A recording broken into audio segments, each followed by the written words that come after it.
My name is Liz, and I'm a functional medicine physician assistant in Miami. And today I want to introduce to you my philosophy at AlignDaily Wellness, which is the best combination of all the insight we have from conventional Western medicine to traditional Eastern medicine, combining what I know about functional lifestyle, longevity medicine, and using all of that to create the best personalized plan for every single individual. So there is no such thing that conventional medicine is bad or that they are opposing thoughts. They actually should be used together because conventional medicine is great when you have an emergency, when you have a heart attack, when you have a blood clot, an injury, a traumatic accident.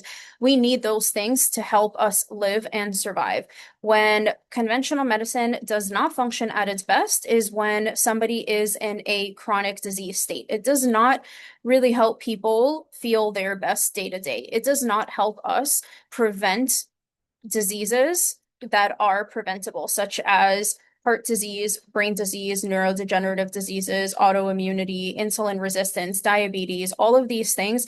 I think the benefit comes from functional and lifestyle medicine.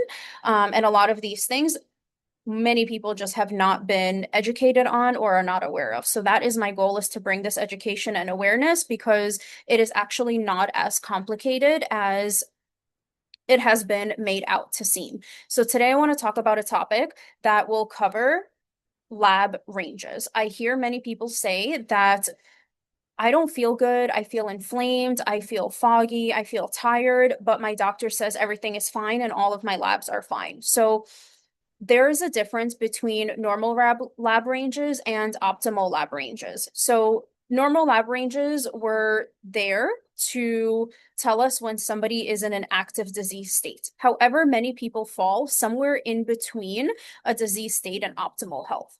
The way that they came about with a normal lab range is they looked at our whole population and they saw where most people fit in, and they made those lab ranges normal. However, we know that our population is not healthy, it's not optimal, so we don't necessarily want to have a normal lab range. We want to be optimal. Many people feel so much better when they are in an optimal lab range. Also, when you look at lab ranges, sometimes the normal lab range may be from like 5 to 500. That is such a huge range, and it just doesn't make sense to me how somebody can be normal at 10 or at 400.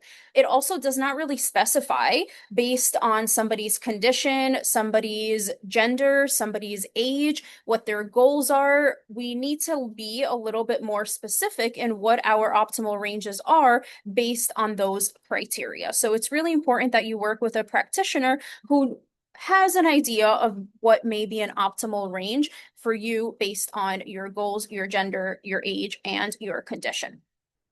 So an optimal lab range makes a huge difference, especially for things like hormones, like thyroid, like vitamin levels, micronutrient levels, inflammation levels. There are so many things that we need to concise our optimal range on.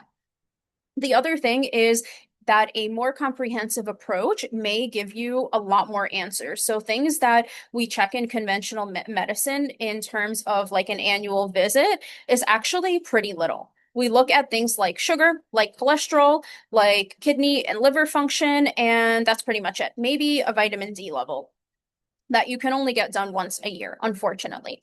And I would say 95% of the population is absolutely deficient in it. Vitamin D is one of those where normal is considered 30 or above. However, optimal is considered 60 to 80, literally double the normal range.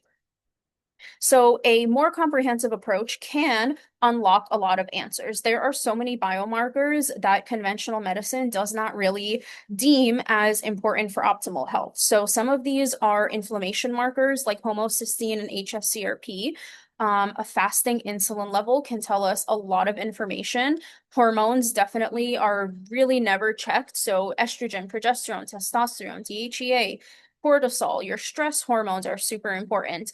And the other thing is not actually just focusing on reaching a number, but is actually focusing on how you feel, making sure that we are monitoring your progress in terms of both numbers and how you subjectively are feeling. So that means that we need to have a way to measure these things. Is it going to be based on energy levels? Is it going to be based on mood? Is it going to be based on how your sleep is, how you feel like you're managing your stress that week? There are so many other ways that we can monitor progress versus just what the numbers are saying, because numbers will always fluctuate.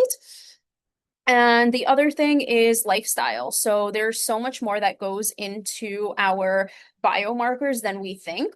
Things like our sleep, things like our social connections, your relationships, your nervous system regulation, the way that you're even thinking about your health, your mindset, your thoughts, your beliefs, the way you speak to yourself, all of these things make such a big difference actually in our health and the potential of our health.